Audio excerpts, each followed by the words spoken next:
జనసేనకు ఒక్క సీటు కూడా లేదా? గ్రౌండ్ లెవెల్లో పరిస్థితులను గమనిస్తుంటే ఈ విషయం స్పష్టంగా తెలుస్తుంది. రాబోయే ఎన్నికల్లో హిందూపురం జిల్లాలో జనసేన తరఫున ఒక్క అభ్యర్థిగా పోటీ చేయడం లేదని సమాచారం. పార్లమెంటు పరిధిలోని 7 అసెంబ్లీలో ఒక్క సీటును కూడా జనసేనకు కేటాయించడానికి చంద్రబాబు నాయుడు అంగీకరించడం లేదట. 7 అసెంబ్లీల్లోనూ తమ నేతలు చాలా బలంగా ఉన్న కారణంగా జనసేనకు సీటు కేటాయించడం కష్టమే అని చంద్రబాబు చెప్పడానికి పవన్ కళ్యాణ్ అంగీకరించారని పార్టీ వర్గాలు చెబుతున్నాయి. తమ అధినేత అపరిపక్వత కారణంగానే ఇప్పుడు ఈ పరిస్థితి వచ్చిందని జన సైనికులు మండిపడుతున్నారు. చంద్రబాబు జైల్లో ఉన్నప్పుడు తమ అధినేత ఓపిక పట్టుంటే టీడీపీనే తమ కాళ్ల బేరానికి వచ్చుండేదని నేతలు గుర్తు చేసుకుంటున్నారు.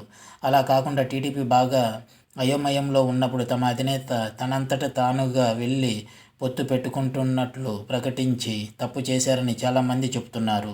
సీట్ల విషయంలో నేతలు పట్టుబట్టమని పవన్కు ఎంత చెబుతున్నా పట్టించుకోవడం లేదట.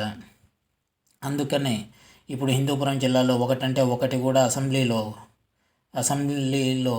కూడా జనసేనకు పోటీ చేసే అవకాశం రావటం లేదని మండిపడుతున్నారు.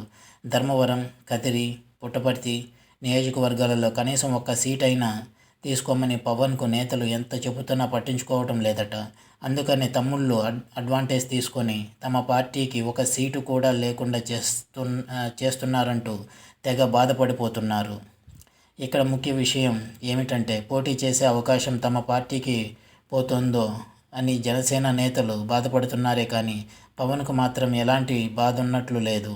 చంద్రబాబు ఏమి చెబితే అది, ఎన్ని సీట్లు ఇస్తే అన్నే తీసుకునేందుకు మెంటల్గా సిద్ధపడిపోయారు. కాబట్టి నేతలు, క్యాడర్ ఎంత బాధపడుతున్నా పవన్ మాత్రం పట్టించుకోవడం లేదు.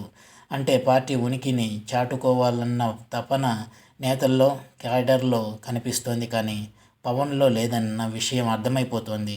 కాబట్టి నేతలు, క్యాడర్ పార్టీ బాగు కోసం బాధపడాల్సిన అవసరం లేదనిపిస్తోంది. ఇది వ్యూవర్స్, జనసేన క్యాడర్లో ఉన్న అయోమయం.